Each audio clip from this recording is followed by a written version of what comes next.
आप देख रहे हैं मिड कैप मंत्रा और बाजार की शुरुआत तो ठीक हुई थी, लेकिन अब बाजार ऊपरी स्तरों से थोड़ा सा हल्का होता हुआ दिखाई दे रहा है। निफ्टी 19,100 के आसपास फिलहाल ट्रेड कर रहा है, उन्हीं लेवल्स के नीचे भी कारोबार करते हुए।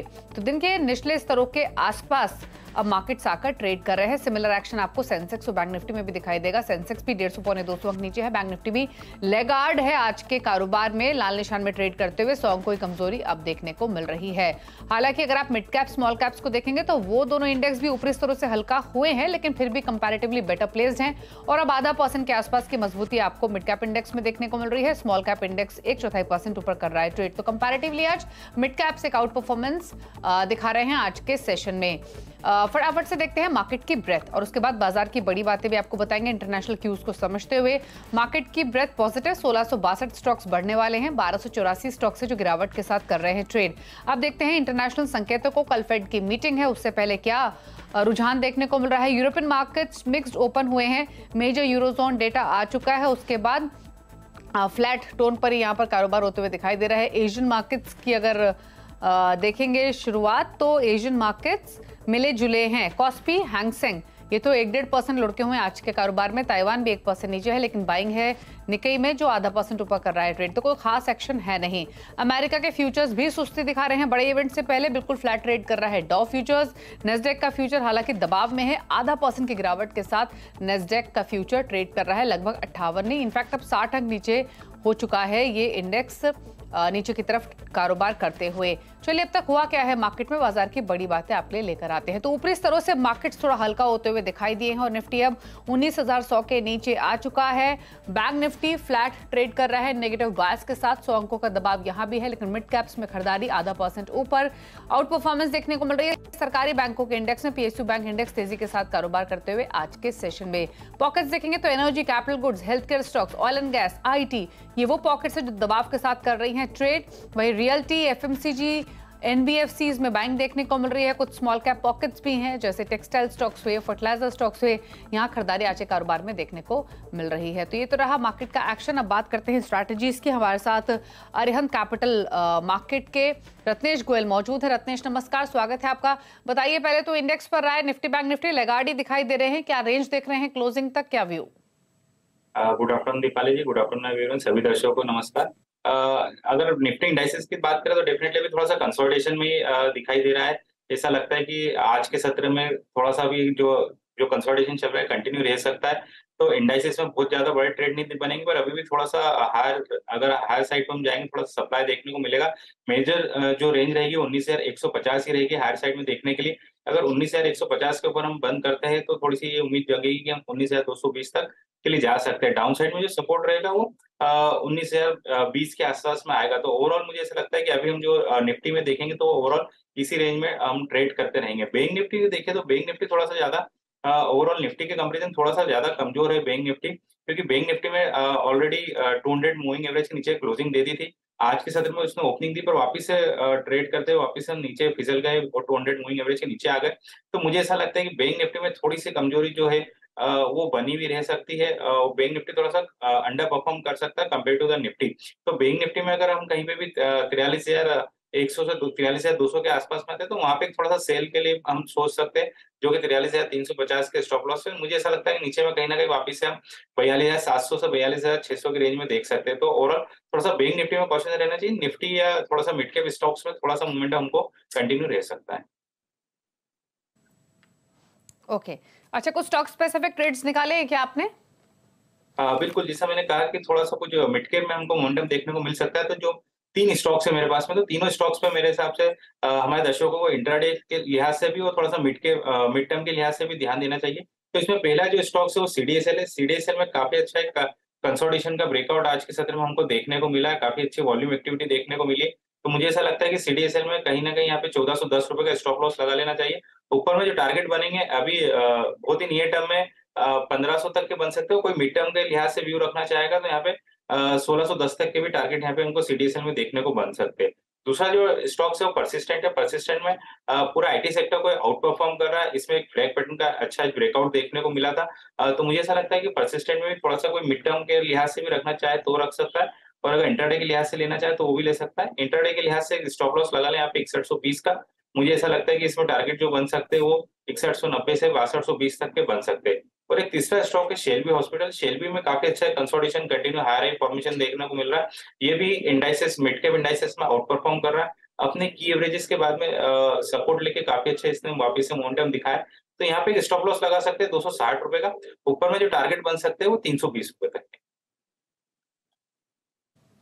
ओके, चलिए, तो ये ट्रेड्स आपको रेकमेंड किए गए हैं जहां पर आप खरीदारी की पोजीशंस इनिशिएट कर सकते हैं। शेल्बी आपके स्क्रीन पर 277 पर फिलहाल कारोबार करते हुए 14 रुपए की मजबूती के साथ। लेकिन चलिए अब बात करते हैं मिड कैप्स के। इंडेक्स तो आपने देखा है आधा % ऊपर कारोबार करते हुए आज के सेशन में, लेकिन अब पॉकेट्स लेकर आते हैं एक एक करके आपके सामने। शुरुआत करेंगे आज के सेशन में NBFCs के साथ, जहां पर खरीदारी देखने को मिल रही है। रेपको होम फाइनेंस 7.5% ऊपर, PNB हाउसिंग में हम 4.5% की तेजी देख रहे हैं। उज्जीवन 2.5% ऊपर है और साथ ही निप्पॉन लाइफ इंडिया में भी 3.5% का उछाल देखने को मिल रहा है। FMCG में कोलगेट 2% ऊपर, 2% ऊपर पतंजलि फूड्स। मैरिको थोड़ा हल्का हुआ है ऊपरी स्तरों से, लेकिन अभी भी 0.1% ऊपर है। और हेरिटेज फूड्स में 3.5% का उछाल। सरकारी बैंक स्टॉक्स देखेंगे, इंडियन बैंक 2.5% ऊपर, 2% ऊपर union bank, bank of India में 1.5% की मजबूती और JNK बैंक 2.5% ऊपर कारोबार करते हुए। फर्टिलाइजर्स में बैंगलोर केमिकल फर्टिलाइजर्स के अर्निंग्स का इंपैक्ट 6% ऊपर ये स्टॉक। NFL, RCF और चंबल फर्टिलाइजर्स में भी 2 से 5% की तेजी आज कारोबार में देखने को मिल रही है।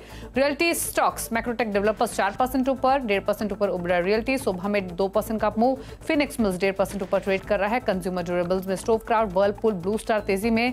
ब्लू स्टार 4% ऊपर है, वर्लपूल में 2% का उछाल देखने को मिल रहा है। टेक्सटाइल स्टॉक्स में बाइंग, अरविंद लिमिटेड 4.5% ऊपर, 5.5% ऊपर बॉम्बे डाइंग है। लक्स इंडस्ट्रीज 2.5% की तेजी के साथ कर रहा है ट्रेड। रूपा एंड कंपनी में 1.5% का उछाल। प्रेशर है IT और हेल्थ में। IT स्टॉक्स प्रेशर में, रामको सिस्टम 7.5% लुढ़का हुआ है। न्यूजन सॉफ्टवेयर में 3.5% की गिरावट, 2.5% नीचे है न्यूक्लियस सॉफ्टवेयर और इम्प्रोबियम लाल निशान में ट्रेड करते हुए। हेल्थ केयर स्पेस में पेनिशिया बायो 2.5% ऊपर है। स्ट्राइड्स फार्मा में कमजोरी है। बायोकॉन में 1.5% की गिरावट और नोवार्टिस भी 2.5% नीचे कारोबार करते हुए आज के सेशन में। तो सेलेक्ट पॉकेट्स है जहां पर तेजी देखने को मिल रही है, लेकिन दुनिया भर के बाजारों की नजर कल टिकी हुई है और कल के फैसले का इंतजार है। दरअसल कल फेड ये तय करेगा कि अमेरिका में दरें बढ़ेंगी या फिर नहीं। हमने इस बारे में बड़ा एनालिसिस किया है। अमेरिका के अंदर के उन तमाम आंकड़ों को हमने खंगाला है। हम आपको बताने जा रहे हैं US फेड की वो 10 मजबूरियां जो उन्हें दरें बढ़ाने से रोकेंगी।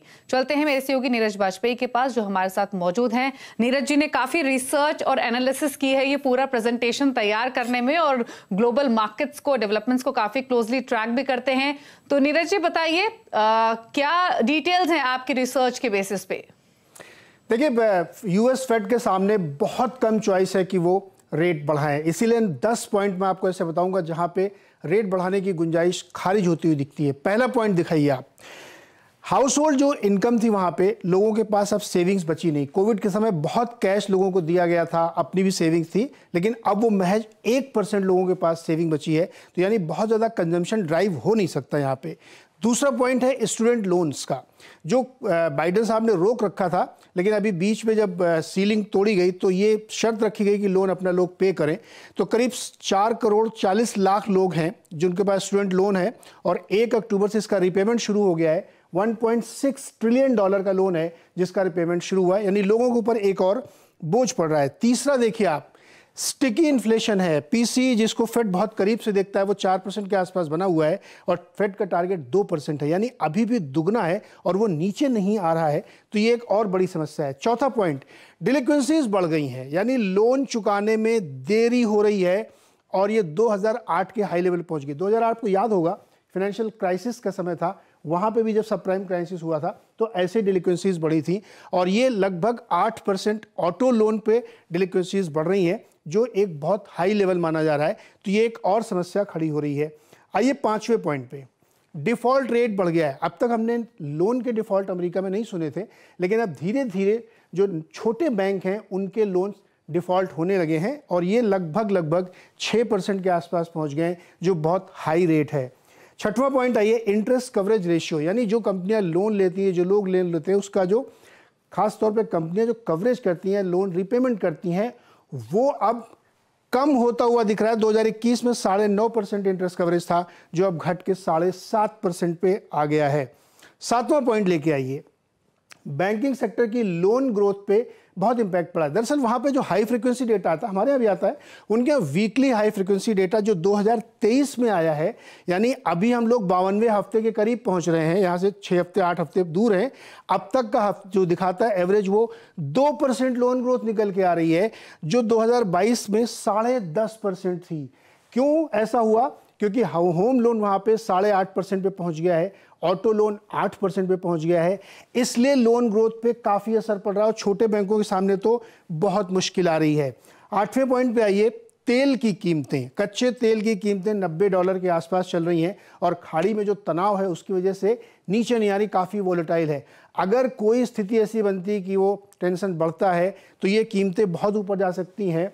जो वर्ल्ड ऑर्गेनाइजेशंस हैं उनका यह मानना है कि $150 तक प्राइस जा सकता है अगर टेंशन एस्केलेट हुआ है। गोल्डमैन सैक्स भी $150 की बातें कर रहा है, तो इसलिए कच्चा तेल एक और बड़ा रिस्क यहाँ पे बना हुआ है। इसके बाद के पॉइंट 9th में आइए, चीन, जापान और यूरोप की इकॉनमी नियर रिसेशन पे है। चीन में तो आपने सुना ही होगा कितनी कंपनियां डिफॉल्ट कर रही हैं रियल एस्टेट की, बहुत कोशिश के बावजूद रिवाइव नहीं हो पा रहा है।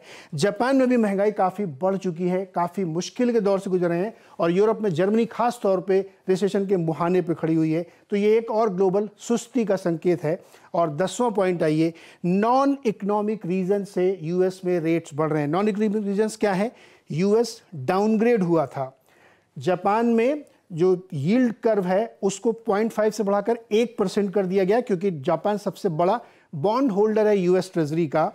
यूएस में डेफिसिट लगातार बढ़ रहा है क्योंकि सरकार बहुत कर्ज ले रही है अपनी स्कीम चलाने के लिए, तो एक वो वजह भी है। फेड की जो क्वांटिटी टाइटनिंग चल रही है, यानी अपनी बैलेंस शीट को श्रिंक कर रहे हैं, वो भी एक नॉन इकोनॉमिक रीजन है। और लास्टली, चाइना का जो एक्सपोर्ट है यूएस की तरफ वो घट रहा है, इसलिए उसके पास डॉलर कमा रहे हैं, इसलिए वो डॉलर रिसाइकलिंग यानी बॉन्ड में खरीदारी नहीं कर पा रहा है। तो ये नॉन इकोनॉमिक रीजन है। इकोनॉमिक रीजन होता है डिमांड एंड सप्लाई, जो कि नहीं दिख रही। तो इन 10 कारणों से मुझे लगता है कि फेड ब्याज दरें बिल्कुल नहीं बढ़ाएगा, पॉज रखेगा।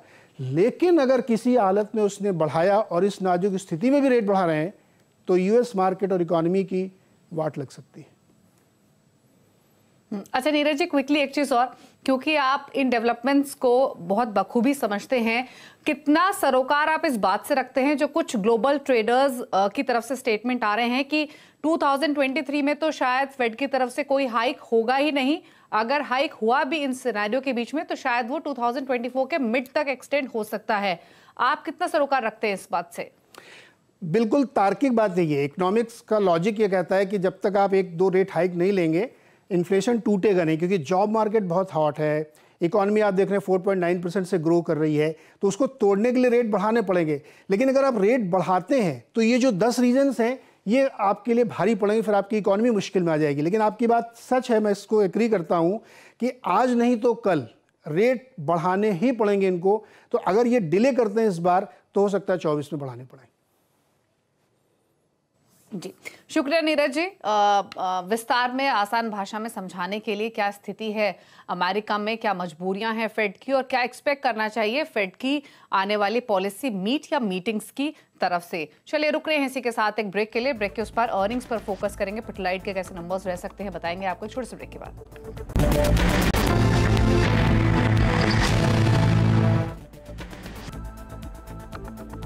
आप देख रहे हैं मिड कैप मंत्रा। मार्केट्स का हाल देखते हैं। अपनी स्ट्रेंथ को होल्ड ना करते हुए मार्केट्स अब दबाव के साथ ही थोड़ा कारोबार कर रहे हैं। एक्शन कहीं है तो मिड कैप स्टॉक्स में है। निफ्टी 19,100 के इर्द गिर्द घूमते हुए कभी ऊपर कभी नीचे, फिलहाल 19,100 के ऊपर के लेवल्स देखने को मिल रहे हैं, लेकिन स्ट्रेंथ थोड़ी बहुत कहीं है तो वो मिड कैप्स में है। 0.5% ऊपर ये इंडेक्स कारोबार कर रहा है। हालांकि दिन के ऊपरी स्तरों से ये भी हल्का हुआ है। पॉकेट सेलेक्ट है जहां पर बाइंग देखने को मिल रही है, तो स्टॉक स्पेसिफिक एक्शन तेजी की तरफ बना हुआ है आज के कारोबार में भी। और mid cap small cap category में काफी स्टॉक्स दिखेंगे जहां पर एक अच्छी बाइंग आज के कारोबार में देखने को मिल रही है। लेकिन चलिए लेकर आते हैं खिलाड़ी नंबर 1 का अपडेट। इस हफ्ते जो मुकाबला चल रहा है वो एसएसजे फाइनेंस सिक्योरिटीज के विरल छेदा, एंजल 1 के समीत चौहान और ये सिक्योरिटीज के अमित त्रिवेदी के बीच में रिटर्न की स्थिति दिखाते हैं। हालांकि आज दूसरा दिन है मुकाबले का, लेकिन लीड कर रहे हैं विरल और समीत, दोनों ही बराबरी पर हैं। इनफैक्ट दोनों के ही पोर्टफोलियो 7.5% के रिटर्न्स लैंड कर रहे हैं। मार्जिनली आगे हैं समीत।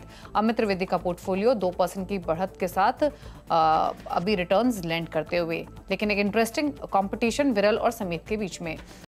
बता दें कि मनी कंट्रोल पर दिए गए विचार एक्सपर्ट्स के अपने निजी विचार होते हैं। वेबसाइट या मैनेजमेंट इसके लिए उत्तरदायी नहीं है। यूजर्स को मनी कंट्रोल की सलाह है कि कोई भी निवेश निर्णय लेने से पहले सर्टिफाइड एक्सपर्ट की सलाह लें।